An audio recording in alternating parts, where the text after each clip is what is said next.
Let's talk about the flooding and get some impact assessment live on the ground for us in Maiduguri, the Borno State capital, is Trust TV's Sagir Ibrahim, who is going to give us an update on developments there as the humanitarian crisis continues to unravel in the aftermath of that dam spillage that caused quite the catastrophe in Maiduguri and other parts of the state. Good morning, Sagir. Morning, Abdullah. If you can hear me, you're really looking nice on the chair which I'm supposed to be sitting today, being Friday, of course. But it's quite good to be, on Daybreak this morning as a guest on the show answering questions rather than the anchor. Yeah, I wouldn't mind swapping seats, but all the same, let's talk about what's happening on the ground. We understand, we've seen the pictures, we've seen your report, we've seen the videos online, people on the streets. What can you tell us about the scale of the humanitarian situation in the aftermath of the flooding in Maiduguri? Well, Abdullah, if I should think of a word, I would say devastating. Devastating because it's really visible, on the streets of Maiduguri, you could see individuals, persons by the roadside who, were affected by these floods. And interestingly, one thing to note, every time you're passing and you see these individuals affected, it's just really sad to see that it's hijabs that are mostly being adorned, which means that women, unfortunately, mothers and young children are the ones who are bearing the brunt the most from the impact of these unfortunate incidents. You can see a body of water behind me. This area is known as Dubai Community, somewhere around the Baga Road, just opposite Memalari Barracks. Well, they were not spared from the flood, obviously.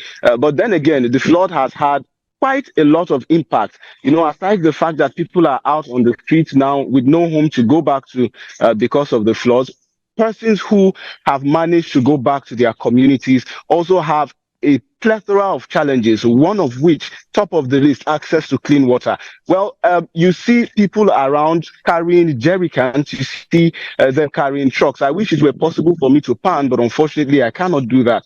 But you see them going around trying, to get access to clean water that they could use to carry out, their daily activities. Because of the presence of this pool of water right now, there is another health implication. Of course, it means that the water is stagnant, which means the activities of mosquitoes in this area is going to increase, which means an increase in the cases of malaria. Well, the healthcare system was impacted too, because some of the health facilities here in Maiduguri were impacted by the floods, which has, increased, tripled the number of persons who need medical care, whether affected by the floods, or not. I could keep going on and on and on, but the impact definitely, like I said earlier, is devastating.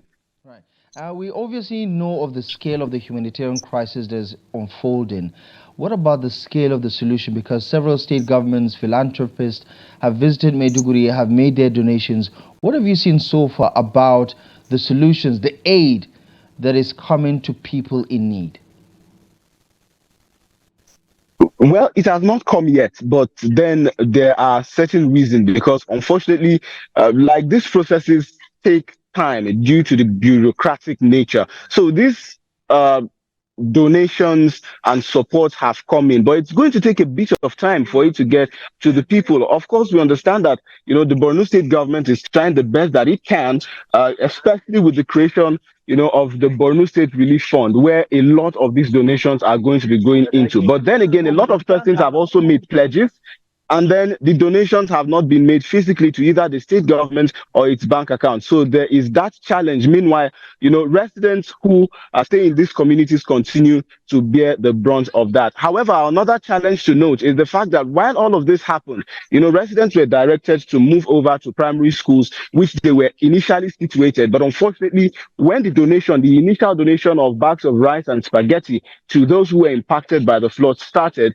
the government got to understand that residents who were not even impacted by the flood from other communities came to, these IDP camps in the guise that they were affected and wanted to collect these bags of rice. Now, it tells us two things. It could either be that the impact of the state of the nation has pushed them to do that, and also those who are currently impacted by the floods have also been denied. But the bottom line is that the government has shut down all of the schools and the camps, directing everyone, to go back home, because they cannot, as of this moment, ascertain those who were impacted by the floods and those who are coming under the guise of just getting food items. So the problems continues to be compounded.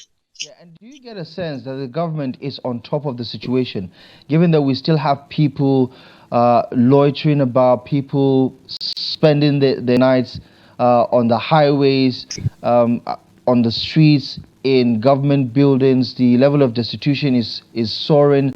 And of course, you just mentioned the IDP camps. We know that there are one too many across different parts of the state. Do you get a sense that there's some level of control over the chaotic situation in Maiduguri?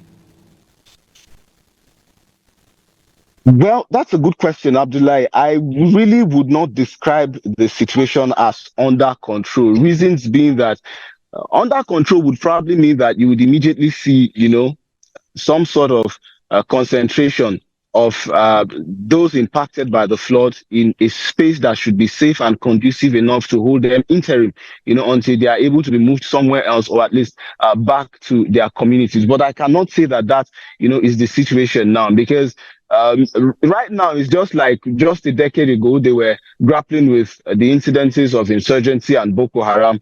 Now, some 10 years later, it's now the flood. But if you go within the city, something will just always remind you continuously, that remind you of the situation of those who are impacted by it, because they are literally right there in your faces. And, the looks on their faces, because you get to look at them and you really feel sad for them, because it does not tell you that the situation is under control. Yeah, and in talking about the recent projections, we understand that the water from Lado Dam is slowly and gradually being released. We know that also could inundate the impact of the flooding on some of these communities that would be gradually affected. What are you hearing on the ground regarding the release of water from Cameroon's Lado Dam? Well, for now, I would say hush hush. It's been in the news, of course, and I think the release has gradually started as well. But I would say people here in Maiduguri are more focused, on getting out of the situation that they are currently, more, than focusing on the Lagdo Dam issue. Because the federal government, via the statement by the Ministry of Water Resources, has mentioned that there might be no cause for alarm. So let's hold that with a pinch of salt at the moment, while Maiduguri residents, continue to manage their situation and pick the pieces of what remains of their lives after the unfortunate flood that hit them 9 days ago. And in talking about other non-state actors, NGOs have been on the ground in Borno State over the past 1.5 decades or so, because of the Boko Haram insurgency and the humanitarian crisis that came as a result of it. What can you tell us about what you've seen on the ground with regards to their activities and the services that they provide and so far, especially looking at the destitution challenge that we're dealing with right now? Well, they are trying the best that they can, and what I've noticed is that they are doing a lot of it in terms of providing services as much, as they can. If it is cooking food and taking to some of these communities, so they have access to something to eat, getting them items like bread and other relief materials like mattresses. By the way, the National Emergency Management Agency is also here trying to sit on top of the situation as much as it can, because aside the fact that Maiduguri, the capital of Borno State, has been sort of the epicenter of the activities of CSOs due to the insecurity within the northeast area, the Maiduguri flood has also compounded the activities of not just NEMA but also these CSOs to expand. So we see the likes of those who provide, medical and healthcare services to the residents, because there is the challenge of stagnant water and malaria. There's the challenge of cholera due to the fact that the flood, traveled through all nooks and crannies, passing through places like graves, sewage pipes and sewage tanks and all of that, making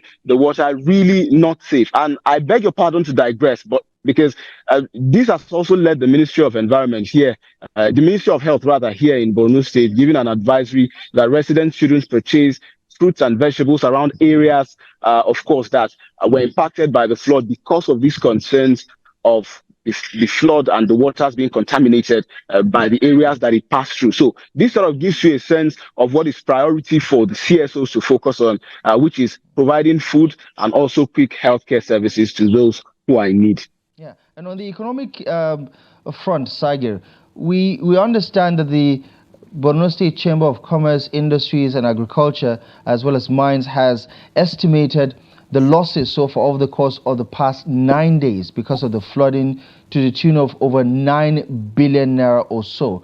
What can you tell us about small businesses? Are shop owners, what are shop owners saying? Are they opening their businesses? What is the scale of the losses from what you have been able to observe? Unquantifiable, and the figure by the Borno State Chamber of Commerce seems to be accurate because, getting into Maiduguri past the Zoo Road and Post Office area, you see things like electronics being dried, across the road. The question of whether these electronics, after they've been flooded, is going to work or not, that's on the one side, but they are trying the most they can to recoup as much as they can the losses that they have incurred during the unfortunate flooding incident. Ahead of a situation where the third floor of a particular building currently is filled across its length and breadth with sugar that they are trying to dry. This sort of paints a picture of the kind of losses that individuals, here have incurred. So it's really sad. Its impact is really quite obvious. So I believe the figure is accurate, and it's quite evident, when you enter the city. Now, another thing to note, of course, is on getting to Maiduguri, immediately you come out of the Muhammadu Buhari airport, the network decimates. And then, interestingly, there are certain areas where you would see a good spot for certain networks, and other areas that you see are good spots for other network providers. What this has done is it has sort of created an unexpected divide, especially for people who do businesses and their businesses are reliant on the internet. Now, this means that POS operators will be finding it difficult to provide services to those who would be needing it. For instance, the first time we touched down Maiduguri to our hotel, the receptionist had to walk out of the reception towards the gate, all because he needed network, to debit us for the room that we intended staying in. So this sort of paints a picture of how much impact that it has caused, both business-wise and also to those who might be needing services. So you're being impacted on one hand physically, and then you still cannot have access to certain services that you need because on the other end, it has impacted, for example, the power structure and also network service, here within Maiduguri. So it sort of gives you an idea that really truly it's indeed been a plethora of continuous losses for those who were impacted by it. Yeah, and for the most part, Borno State has dealt with quite a lot in terms of socioeconomic challenges, whether it's because of the Boko Haram insurgency, the economic downturn in the country, and this further compounds an already bad situation. But what can you tell me about the mood of the people, how they're picking up the pieces of their lives to keep moving on? What can you tell me about the mood in the capital city? Well, it's quiet, aside the fact that people are just going about doing their businesses. Maiduguri people seem to mind their business a lot. Maybe it's because of the situation of the country, but maybe it's also because they are healing from a trauma that's been there, for the past 10 years, talking about the insurgency and the Boko Haram, which impacted the state generally and other northeastern states. But that's the situation. It is calm. The people just literally say, well, it is what it is. It's happening, and the most that we can do is continue to pray for governments to intervene while we also do our part to ensure that we survive. So I'm saying that even after, all of the flood, and another thing to note, of course, there has been a sort of an increase in the activities of beggars, I would say, obviously because of those who were impacted by the floods, many of whom, would not have and do not have access to things like, finance and money, who probably need help in terms of access to drugs and other healthcare, services. But then it's really, really, really a situation of seeing people minding their business and others who are really just trying and striving to make ends meet for themselves in addition to the unfortunate incidents of the flood. All right. Sagar, thank you so much for the update. We're going to have to leave it here for now. And I do believe our coverage of the Maiduguri flooding aftermath will continue as we continue to unpack and, of course, spotlight some of the issues brought to light by this devastating flooding incident in Maiduguri. Thanks so much for the update, Sagar Ibrahim. Surely. All right, I believe that is Sagar Ibrahim. Of course, the connection there at the end was a bit tricky, but our correspondent on the ground in Maiduguri, Sagar Ibrahim, giving us an update on what has been a quite challenging time for those affected, impacted by the flooding. The humanitarian crisis is quite immeasurable. The government and other non-state actors are struggling to get on top of the situation. We'll keep you up to date with some of these developments. We're going to take a quick break. When we come back, we'll double down on this conversation as we understand the positions of the various agencies that are able to determine the scale of the impact of the flooding disaster that has shaped the second and third quarter of the year 2024. More on that after the break.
TV. Let's double down on the flooding developments this year.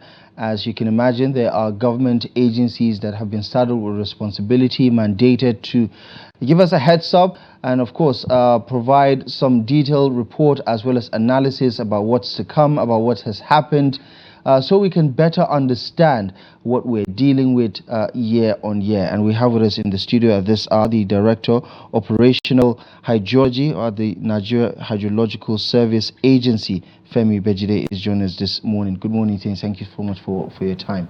Thank you. Help Nigerians understand the scale of what we're dealing with here. This year has been unique, to say the least, and 2012 comes to mind when we're trying to remember the last time we were pushed this hard by the weather conditions, so to say. Help us understand how the agency assesses situations like this. Yeah, thank you.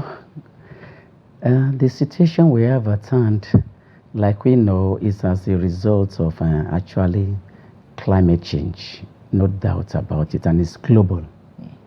So for us in Nigeria and the recent happenings, because there have been many things that people do not really understand, and there are many deductions and insinuations and That's why we have to make people to understand exactly what is going on.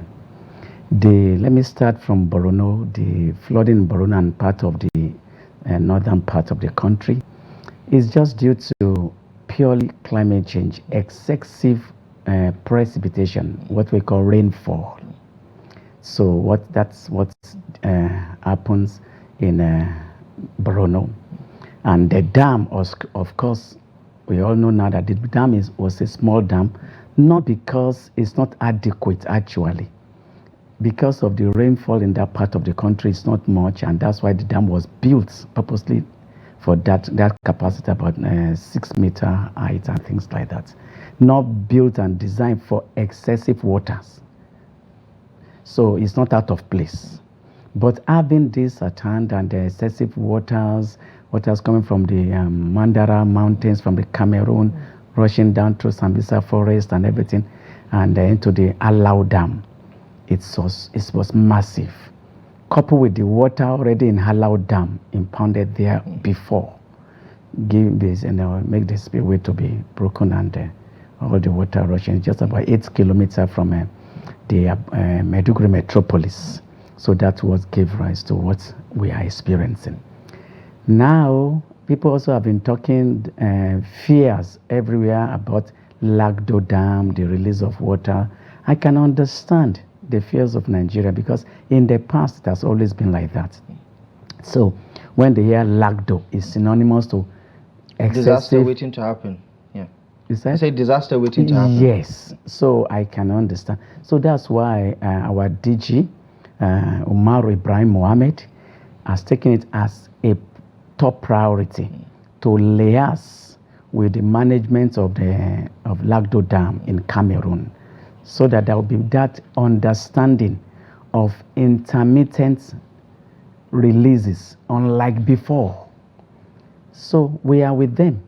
Even right now, when I was still before I entered the studio now, I'm in touch with them, and with our station also at Uroboki, which is the first entrance where we receive the water in Adamawa State. In Adamawa State, down to Makodi, to Lokoja. We have all our stations there, DCP, attack collection platforms, and I'm in touch with them. I'm hearing the water level, and like we said, the Lagdo Dam was releasing water, of course, 2 days ago, but not that much, but that which the river system can contain and convey. So it's being managed. Yeah. So does that mean it's going to stay this way until they are satisfied with the amount of water that they need to release for the dam to remain operational, or could things change?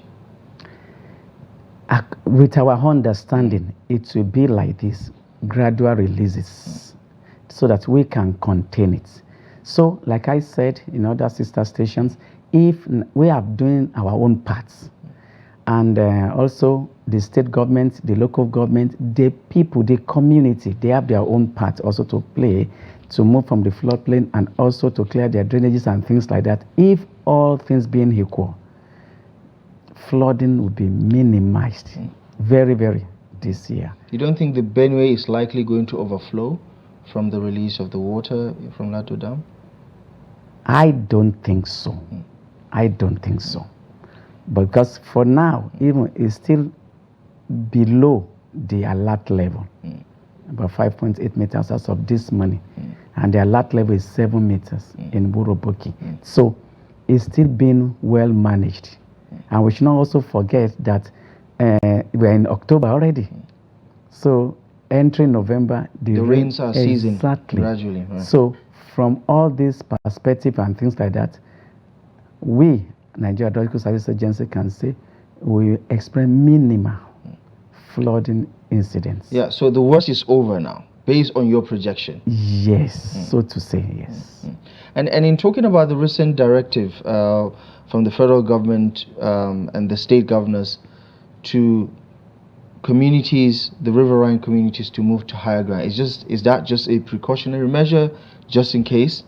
Yes, it's a necessary precautionary measures, because prevention is better than cure. When we are dealing with climate, the variability is so high, and the climate can change. Just like the pilots, Look at the weather report. You say it's clear, and if pilot can fly, it took off. But on the way, there's a storms, unforeseen. So maybe, but the probability is minimal. But it's not totally rule out. So it's good to move. If nothing happens, better. And if something happens, safer. Expect the worst and prepare for the worst, but expect the best, isn't it? Yeah, exactly. A lot of Nigerians have voiced their frustration, saying that we have the Hydrological Agency, we have Nimet, whose business is basically to study these developments and prefer solutions, and or at least prepare the government for what's to come. What do you make of our management of these disasters over the years? Because Nigerians are less than satisfied with how unprepared we are, despite all the information, despite all the forecasts and the predictions. It's like Nigerians are just sitting ducks, waiting for disasters to happen, regardless of the information we have available.